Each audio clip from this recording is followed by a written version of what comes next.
I think the most important thing is to remember the difficult times that we've lived in before. We're living in a tough time right now, but history can give us perspective. It can give us solace. I really think it can give us hope. I mean, just imagine what it was like to live through the Civil War. More than 600,000 people were dead, or live through the Great Depression, 1 out of 4 people out of work, the banking system collapsed, or to live through the early days of World War II when it was unclear that Hitler might conquer the rest of the world. And the important thing to know is that in each one of those times, the people who lived then, they didn't know the end of their story. They were like us. They were anxious. They were fearful. They didn't know that the Union would be restored and emancipation would be secured. They didn't know that the Great Depression would come to an end with the mobilization for the war. They didn't know the Allies would win World War II. So they lived with the same worries that we have. But somehow we showed strength, and we emerged with greater strength from each one of those troubles. So remembering the troubled times right now and how we came out of them, that's the progress that we've made as a country. And I think for 250, it's so important for history to be there. And it's time when history is being diminished, we need just the opposite, because history is what's going to give us hope. What is the role that citizens can play right now based on what you've witnessed in history? You know, what I think about when I think about these movements for social justice, it always starts with individuals feeling that they can make a difference. I mean, that's what the inauguration of John Kennedy was. That's what the civil rights movement was all about. I remember being at that March on Washington in August of 1963 when I was 20 years old, showing that I'm 83 years old today. And there was a sense in that feeling of being there that you were something larger than yourself. I carried a sign, Protestants, Jews, and Catholics unite for civil rights. And I felt for the first time that I was something larger. And I carried that with me, I think, the rest of my life. Obviously, people in the civil rights movement felt that even more deeply. People in the anti-war movement felt that. People in the gay rights movement, the women's movement, the union movement earlier on. And I think that's the sense we have to feel today, that if we feel changes are needed, it's going to come from us, the citizens, maybe at your local level, in the city and the state. Maybe I'd love to see some national service program come today where kids in different parts of the country could come together to have a mission, just like military people have a mission, with different classes and sections coming together. The city kid goes to the country. The kid from the coast goes to the heartlands. They work together. They feel they're making a difference on disaster relief or helping older people. And they come away from that not feeling that the other people in the sections or the classes are the other, rather than as common American citizens. That's what one of the things Teddy Roosevelt warned against at the turn of the 20th century. Yeah. He said that the classes were divided. There was a big gap between the rich and the poor. The Industrial Revolution had shaken up the economy, and there was a feeling from people in the country of suspicious of people in the city. And he said, if democracy is really going to be in peril, if people in different classes and sections regard each other as the other rather than as common American citizens.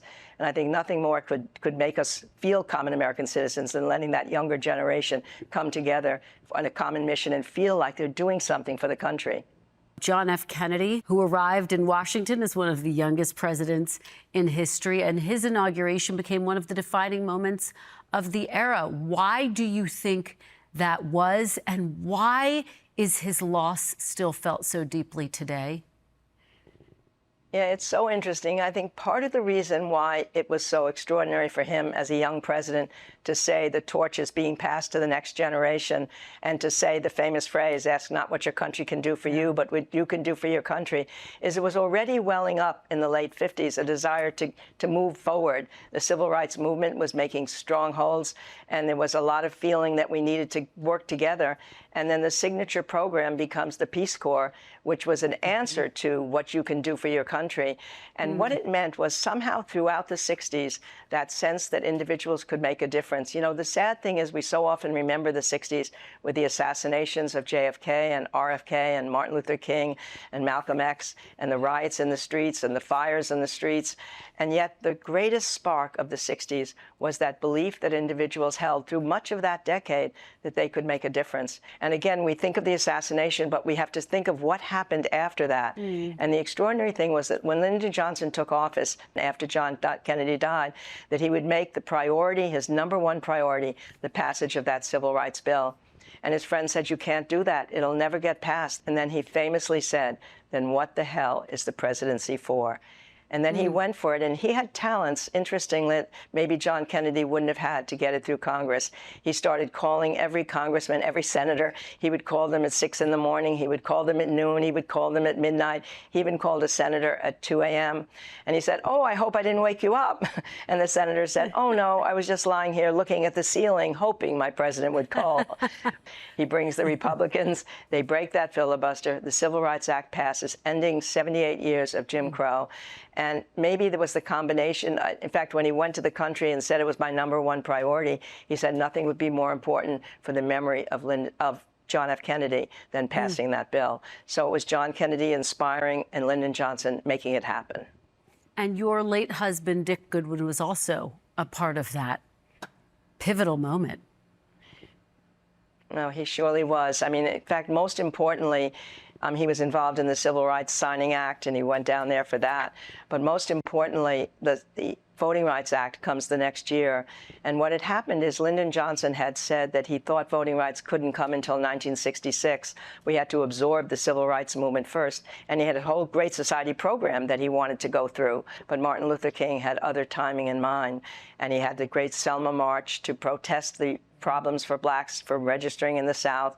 And as we all know, when they came over peacefully, the Edmunds Pettus Bridge, the Alabama state troopers were waiting and clubbed them, had horses, pushed them to the ground, hospitalizing many of them, and it was all captured on television. The rare footage of television came up to the networks, and they broke in on regular programming. I remember I was watching Judgment at Nuremberg that night, a Sunday night movie, and they broke in with this footage from Selma, Alabama, and we just all turned to each other and couldn't believe this was our country. And then Johnson realized that the conscience of the country had been fired by seeing that. So he changed his whole timing and decided, I'll go for voting rights now. But it meant that my husband had only one day to write that speech. He came in the morning and they said, you have to have it done by 6 at night. I don't know how he did it. He put his watch away in a drawer, somehow thinking that that would mean that he would forget time. And he started writing. It took him 2 hours to write the first line of that speech. And he wrote a beautiful first line. I speak tonight, he would have Lyndon Johnson say, for the dignity of man and the destiny of democracy.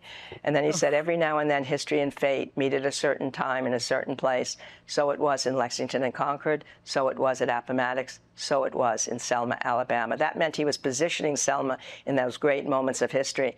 And then he said, this is not if only we could think of this again today. This is not a Negro problem, not a white problem, not a Northern problem, not a Southern problem. It's not a moral problem. It is simply immoral to deny your fellow Americans the right to vote. It is not a states' rights problem. It's a human rights problem. And then once he got all of that done, and we are met here tonight as Americans, not as Republicans, not as Democrats, to meet that problem, he decided, okay, it's time for a break. So he went out and had a cigar, and in the distance he saw some kids, and they were singing, the faint echoes could reach him, "We shall overcome." So he came back in and he wrote the lines that have now made that speech called the We Shall Overcome speech. But Johnson said, but even if we get voting rights, there's still 100 years of discrimination to overcome. But if we come together, we shall overcome. And the audience was in uproar, crying, clapping, knowing that that meant that the anthem of the civil rights movement that had been fighting for so many decades for these kinds of changes was now going to be reached the highest chambers of power in the Congress. And it was said by John Lewis that Martin Luther King cried at that moment, knowing that would mean the Voting Rights Act passed. And it did indeed pass in August of that summer. And my husband was able to get one of the pens of the passage plus a picture of Johnson shaking his hand. And that stood on the wall of my husband's study and is now on my study in Boston. And it was probably the proudest moment in his life and one of the great moments in Lyndon Johnson's life. And of course, voting rights is under attack today. How they would be thinking about this, I can't even imagine. Well, it is just so powerful to hear you retell that, Doris. I just want to ask you, as a final thought, as we prepare to mark America's 250th birthday, what does the story of our country, everything that you and I have just discussed, ask of these citizens today? You know, I think when I look at the people who are our great leaders, it's not just what they did, it's who they were. And what we have to look at is what qualities do the leaders in our own hometowns, in our schools, our teachers, our governors, as well as the leaders who will become in this contest for the presidency, what kind of character do they have? I think that's what we've got to ask of all of ourselves. We want character to be taught to our students in school. It's what parents want to teach their kids. It's really what we should be judging our leaders at every level by, are those qualities of character that make a good person as well as a great leader. And that's what I think I'd love to leave us with. We thank you for watching, and remember, stay updated on breaking news and top stories on the NBC News app or watch live on our YouTube channel.